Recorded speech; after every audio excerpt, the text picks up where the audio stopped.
Sopir mobil truk yang terlibat kecelakaan maut yang menyebabkan sikok pengendara motor tewas di Jalan Residen Abdul Rozak diamankan unit Gakum Satlantas Polrestabes Palembang guna dimintai keterangan lebih lanjut. Kecelakaan yang terjadi di Jalan Residen Abdul Rozak, Kelurahan 8 Ilir, Kecamatan Ilir Timur, Tigo, Palembang, antara pengendara sepeda motor Honda Scoopy nomor polisi BG 3409 YAU dengan sebuah truk Hino Nopol BG 9806 OW yang berhenti di pinggir jalan. Akibat peristiwa tersebut, Muhammad Rohim, warga Oku Timur yang mengendarai sepeda motor mengalami luka di kepala dan di dadu sehingga dilarikan ke Rumah Sakit Pusri karena dak sadar diri. Namun sejam sesudah itu menghembuskan nafas terakhirnya. Hal tersebut diungkapkan langsung Kanit Gakum Satlantas Polrestabes Palembang, Ibtu AR Sikakum.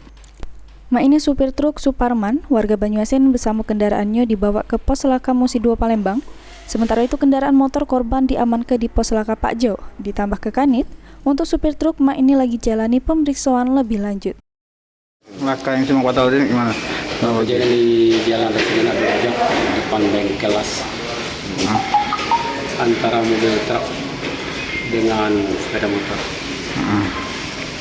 Kronologinya gimana? Jadi mobil posisi dalam keadaan berhenti ke kiri jalan ditabrak oleh sepeda motor dari arah Simpang Patal mengarah ke Kumbang.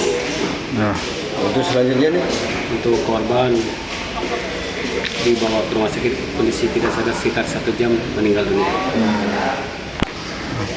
Untuk sopirnya gimana? Supirnya masih kita amankan dalam pemeriksaan untuk tahap penyelidikan lebih lanjut.